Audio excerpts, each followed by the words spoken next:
Assalamualaikum warahmatullahi wabarakatuh. Bertemu lagi bersama saya Ledrik Riarawatrimni dari Prodi Teknik Instrumentasi Kilang Politeknik Energi dan Mineral Akamigas. Di sini saya akan memperkenalkan sedikit tentang multiplexing dari program studi dari mata kuliah komunikasi data. Oke, langsung aja kita masuk ke pembahasan. Pengertian multiplexing. Multiplexing ini adalah sebuah teknik yang digunakan untuk menggabungkan beberapa sinyal ke dalam sebuah kanal komunikasi. Tujuan utamanya adalah menghemat jumlah saluran fisik, misalnya kabel, pemancar, dan penerima atau transceiver, atau kabel optik. Dalam multiplexing, perangkat yang melakukan multiplexing disebut multiplexer, atau disebut juga dengan istilah transceiver atau MUX. Receiver atau perangkat yang melakukan multiplexing disebut dengan demultiplexing atau disebut juga dengan istilah demux. Multiplexer mengkombinasikan atau memultiplex data dari N input dan transmisi melalui kapasitas data link yang tinggi. Demultiplexer menerima aliran data yang dimultiplex pemisah atau demultiplex dari data tersebut tergantung pada saluran dan mengirimnya ke line output yang diminta. Nah, ini adalah gambarnya. Jadi di sini tuh MUX atau multiplexing, dan di sini tuh demux atau demultiplexing. Jadi dia menerimanya, nanti dia bagi dari beberapa outputnya. Jadi di sini masukannya banyak, tapi nanti outputnya satu. Lalu di demux ini masukannya satu, tapi nanti outputnya banyak. Oke, kita langsung. Keuntungan multiplexing. Yang pertama itu host hanya butuh satu port input atau output untuk N terminal. Yang kedua, hanya satu line transmisi yang dibutuhkan. Yang ketiga, menghemat biaya penggunaan saluran komunikasi. Yang keempat, memanfaatkan sumber daya seefisien mungkin. Yang kelima, menggunakan kapasitas saluran semaksimum mungkin. Yang keenam, karakteristik permintaan komunikasi pada umumnya memerlukan penyaluran data dari beberapa terminal ke titik yang sama. Jenis-jenis multiplexing itu ada 3. Yang pertama itu frequency division multiplexing atau FDM. Yang kedua, time division multiplexing atau TDM. Yang ketiga, statistical time division multiplexing atau STDM. Kita masuk yang pertama, yaitu frequency division multiplexing atau FDM. Ini adalah teknik yang menggabungkan banyak saluran input menjadi sebuah saluran output berdasarkan frekuensi. Jadi total bandwidth dari keseluruhan saluran dibagi menjadi sub-sub saluran oleh frekuensi.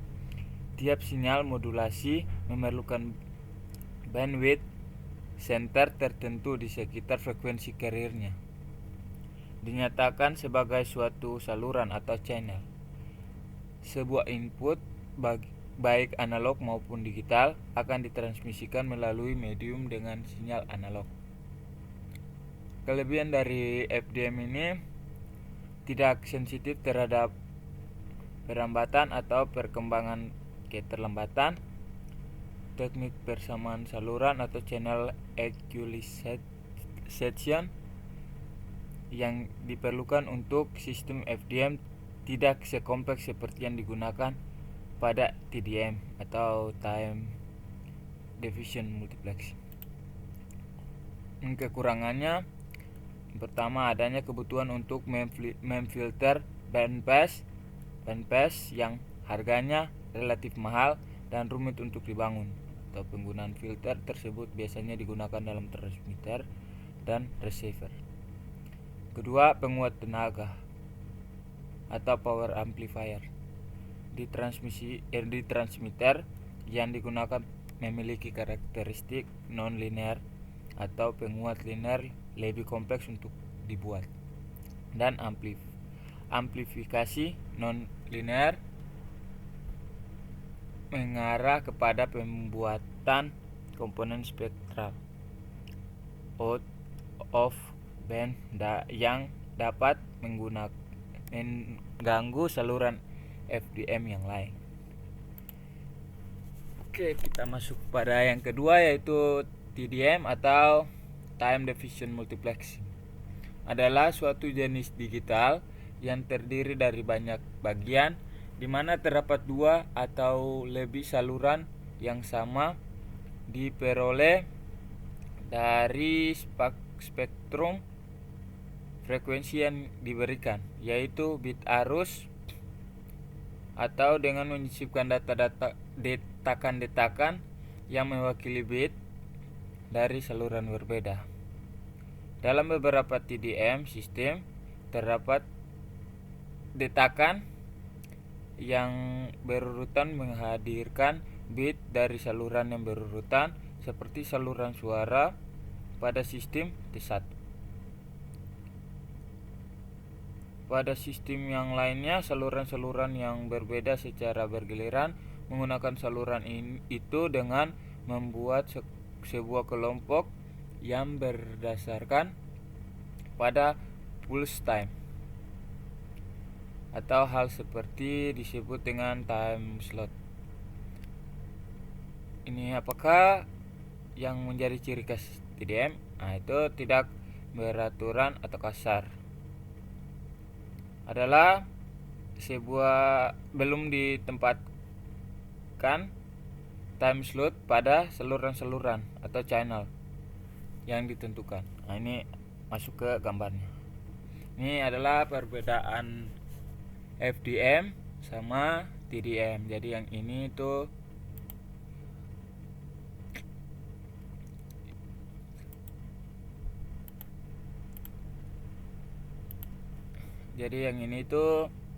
FDM dan yang ini tuh TDM, T-time. Jadi perbedaannya itu ini pembagian terhadap frekuensi. TDM itu pembagian terhadap waktu atau time. Terus yang kedua itu digunakan ketika ada kelebihan bandwidth, sedangkan yang TDM digunakan ketika ada kelebihan data rate. Yang ketiga itu dimodulasi melalui frekuensi carrier. Nah, kalau ini dimodulasi melalui frekuensi tunggal. Ini gambarannya. Jadi di sini tuh frekuensi, di sini tuh time. Itu channel 1, channel 2, channel 3 sampai channel 6 itu adalah frekuensi, berarti dia